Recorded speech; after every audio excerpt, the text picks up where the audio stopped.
Muy buenas noches, estimados gedeones y auxiliares de Bolivia y de la región. El día de ayer estudiamos el pasaje de 2 Timoteo, capítulo 3, versículos 15 al 17, y vimos la naturaleza de la palabra y los usos de la palabra. Respecto a la naturaleza de la palabra, vimos que ésta es inspirada por Dios, por lo tanto es infalible, es inerrante, es autoritativa y es suficiente.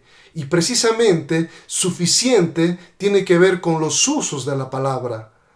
La palabra de Dios es suficiente para traer salvación, es decir, el uso evangelístico de la palabra. Solamente la palabra puede traer salvación a la vida de los no creyentes. Y un segundo uso de la palabra es para un fin de santificación. La palabra de Dios santifica y edifica a los ya creyentes. Y eso es precisamente lo que vimos el día de ayer. Y para ilustrar estas verdades bíblicas, usamos como referencia hice un recuento histórico de la Reforma Protestante. Y la Reforma Protestante, en medio de un entorno decadente y oscuro luego de la Edad Media, denominada el oscurantismo religioso, irrumpió con la luz de la palabra de Dios. Por eso dijimos que se decía post tenebrax luz, después de las tinieblas la luz.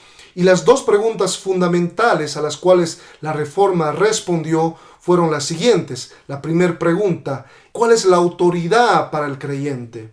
Y dos, ¿en base a qué el creyente puede ser salvo, puede ser declarado justo delante de Dios? Y a la primera pregunta, la Reforma respondió: la suprema autoridad de fe y de práctica para el creyente es la Escritura, pues la Escritura es inspirada por Dios, por lo tanto infalible e inerrante. Y eso es lo que vimos en nuestro pasaje del día de ayer. Y eso se llegó a denominar sola Escritura. Sola Escritura, es decir, solo la Escritura es la suprema autoridad para el creyente. Y a la segunda pregunta respecto a cómo ser salvo y cómo ser declarado justo delante de Dios, la Reforma respondió: es solamente a través de la fe en Cristo Jesús. Solamente Cristo Jesús, en su muerte y su resurrección, puede darnos vida eterna cuando ponemos nuestra fe en Él. Y esto se denominó sola fide, solamente por la fe.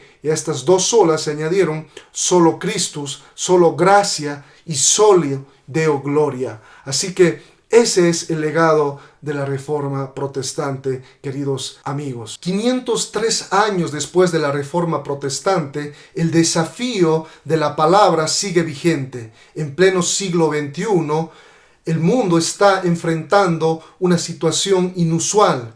El virus del coronavirus ha matado a miles de personas y acecha a todos sin distinción.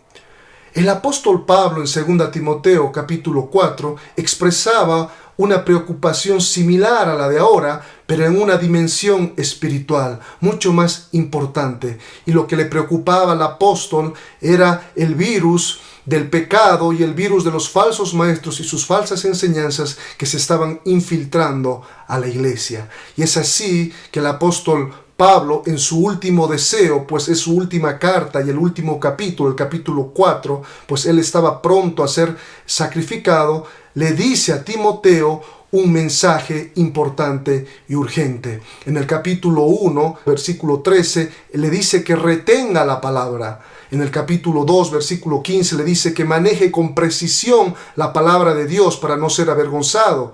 Y en el capítulo 3, como vimos el día de ayer, habla acerca de la naturaleza inspirada de la palabra, inspirada por Dios.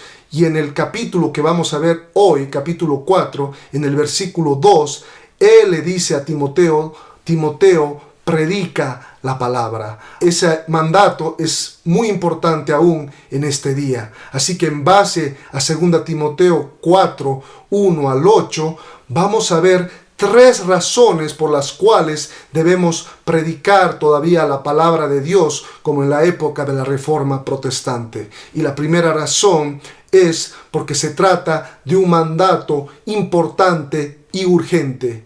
Y la segunda razón es porque vivimos tiempos peligrosos. La tercera razón para predicar la palabra es porque la inminencia de su venida es cercana. Pero antes de entrar de lleno al estudio de la palabra, vamos a orar. Amado Dios, te damos gracias por este día, por esta noche. Gracias, Señor, porque permites que estemos reunidos acá leyendo y estudiando tu palabra. Nos unimos nuevamente al salmista y pedimos, Señor, abre nuestros ojos para ver las maravillas de tu ley, Señor. Gracias te damos en el nombre de Jesús. Amén. Así que entremos directamente a nuestro pasaje. Pablo le dice directamente a Timoteo, en el versículo 1 del capítulo 4, te encarezco delante de Dios y del Señor Jesucristo, que juzgará a los vivos y a los muertos en su manifestación y en su reino.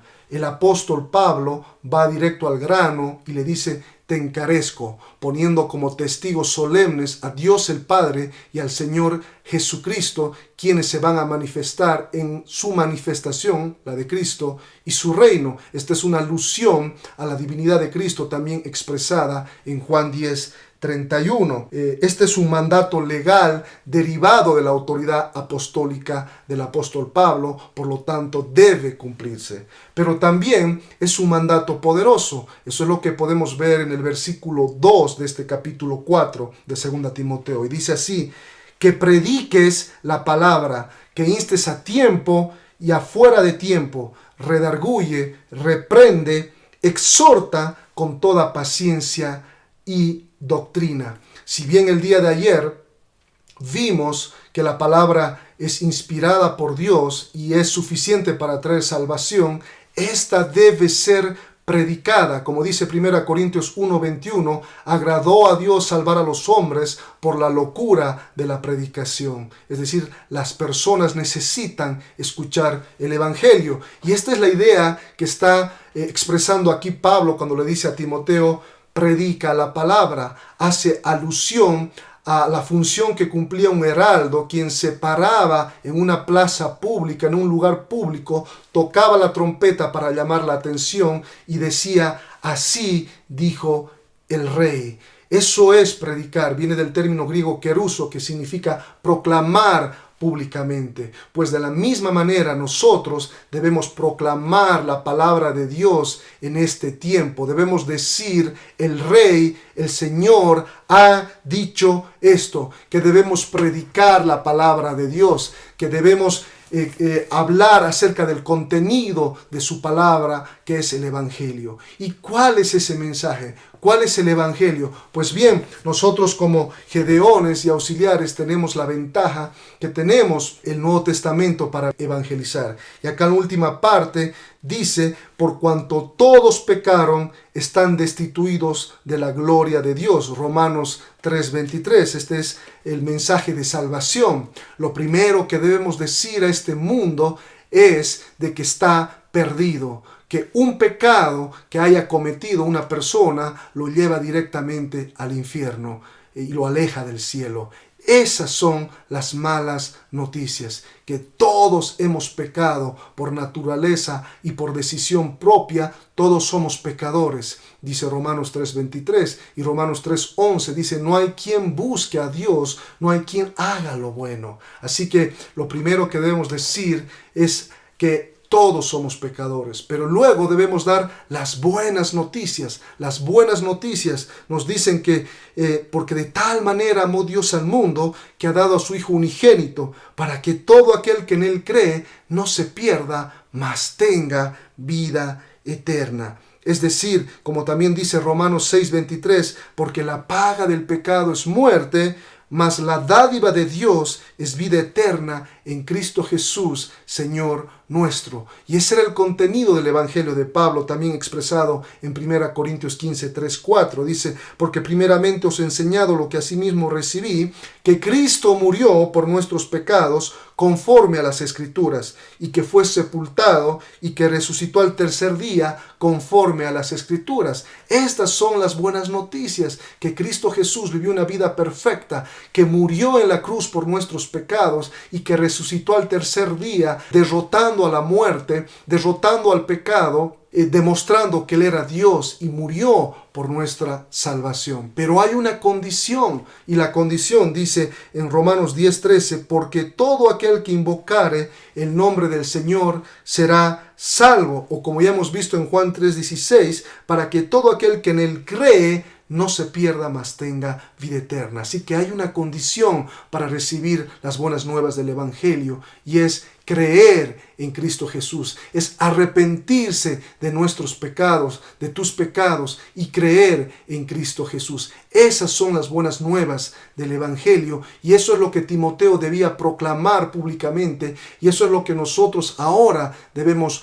proclamar en pleno siglo XXI. Eso es lo que se proclamó en la época de la Reforma Protestante hace 503 años, y ese es el mensaje que cambió al mundo entero. Así que ese es el primer punto que vemos en 2 Timoteo 4:2, que prediques la palabra a tiempo y afuera de tiempo, redarguye, reprenda y exhorta con toda paciencia y doctrina. Nuestro mensaje debe estar fundamentado en la palabra de Dios y debe ser con mucha paciencia y con mucha misericordia. Así que acabamos de ver la primera razón para predicar la palabra de Dios, y es debido a la importancia del mensaje, del mandato.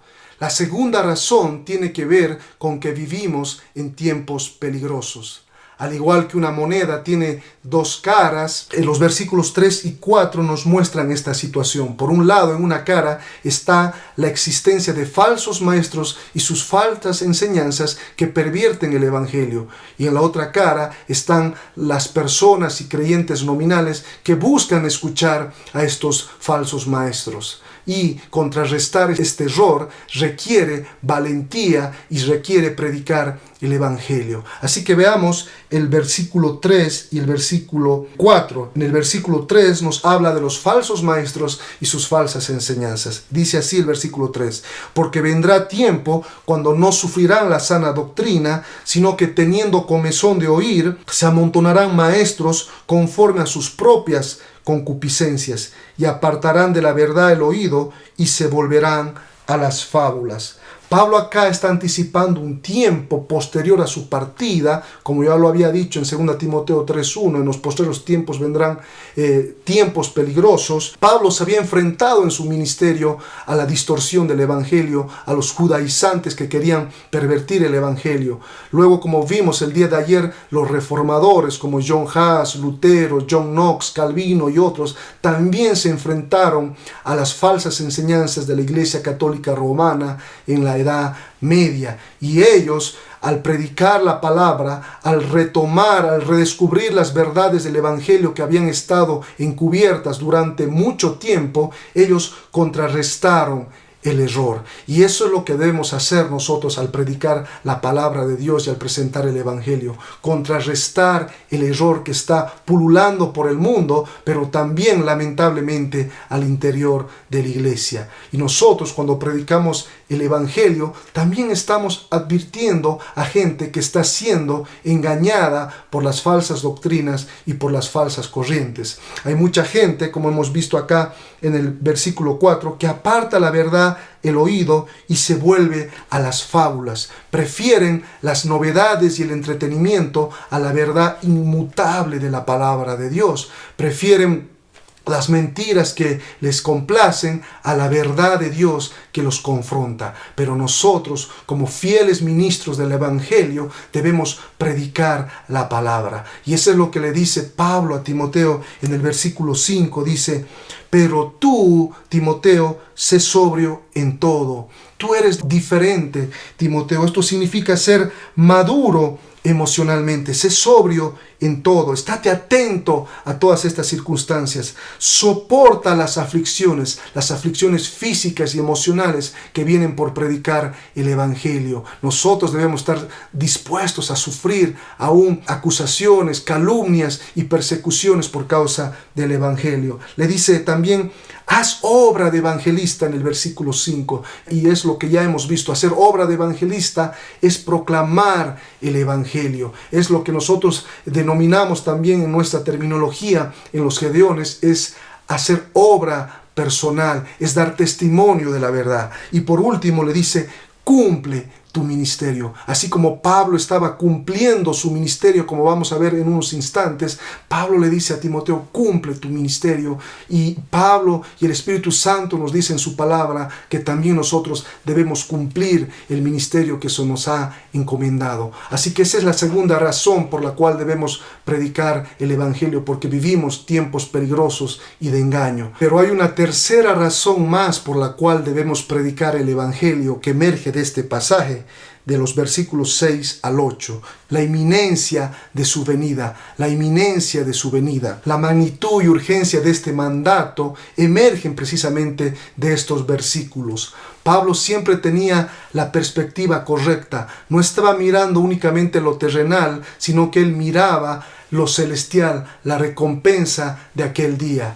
Y es así que Pablo demuestra fidelidad al Señor, como vemos en el versículo 6, dice, porque yo ya estoy para ser sacrificado y el tiempo de mi partida está cercano. He peleado la buena batalla, he acabado la carrera, he guardado la fe. Pablo estaba próximo a ser sacrificado y él lo sabía. Por eso deja este ejemplo y legado hermoso para todos los siervos y ministros de Dios respecto al cumplimiento del mandato de nuestro ministerio. Que podamos seguir el ejemplo de Pablo al decir, he peleado la buena batalla, he acabado la carrera, he guardado la fe. Pero Pablo también tenía puesta su mirada en la recompensa celestial. Él estaba pensando en su venida y recompensa. Como Pablo expresó en el versículo 1 que vimos al inicio, él tenía puesta su esperanza en la manifestación y en el reino de nuestro Señor Jesucristo. Así que acá, en el último versículo, en el versículo 8, él está pensando en la corona de justicia que recibiría de manos del Señor juez justo, a diferencia de las aflicciones que estaba sufriendo con los jueces injustos de esta tierra, como era el caso de Nerón, quien estaba por ejecutar al apóstol Pablo. Así que Pablo está pensando en esa corona de justicia que el Señor otorga a los creyentes glorificados, como vemos en Santiago 1:12 y como vemos en 1 Pedro 5:4. Pablo también hace referencia a aquel día y su venida, una referencia particular al regreso de Cristo por su iglesia, a su segunda venida, donde los creyentes serán recompensados en el tribunal de Cristo en 2 Corintios 5:10. Pero también vemos que la segunda venida de Cristo, que está relatada en Apocalipsis 19, del 11 al 21, el Señor vendrá esta vez como Rey a juzgar al mundo y a establecer su reino eterno, como vemos en los capítulos 21 y 22 de Apocalipsis. Es así que Lutero hizo eco de este glorioso día cuando dijo, solo hay 2 días, hoy y ese día.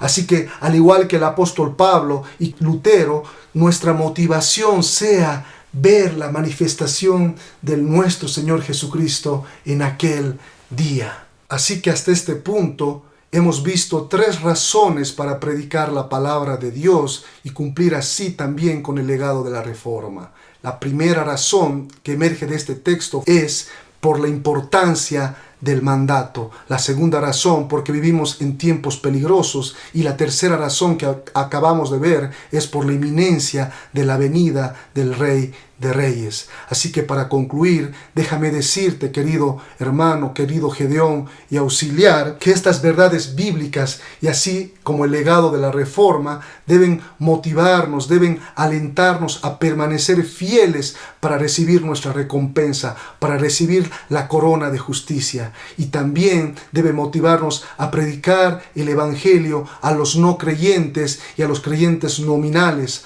advirtiéndoles del día de la ira de Jehová que va a venir sobre la faz de esta tierra próximamente. Así contrarrestar al virus del pecado y al virus de las falsas enseñanzas y los falsos maestros que son más peligrosos que el mismo coronavirus. Como dijo Lutero al final de sus días, cuando le preguntaron, ¿cómo hiciste para enfrentar tanta presión? ¿Cómo hiciste para derribar al imperio dominante, a la falsa iglesia dominante? Él dijo, yo nada hice, lo único que hice fue predicar la palabra de Dios. La palabra de Dios lo hizo todo. Así, ante este contexto temporal y perspectiva eterna, el mandato de Pablo a Timoteo y el desafío de la reforma que vimos en estos días sigue plenamente vigente para nosotros. Debemos levantarnos y edificar. Debemos hacer obra de evangelista. Debemos cumplir el mandato bíblico que hemos visto el día de hoy. Predica la palabra. Predica la palabra.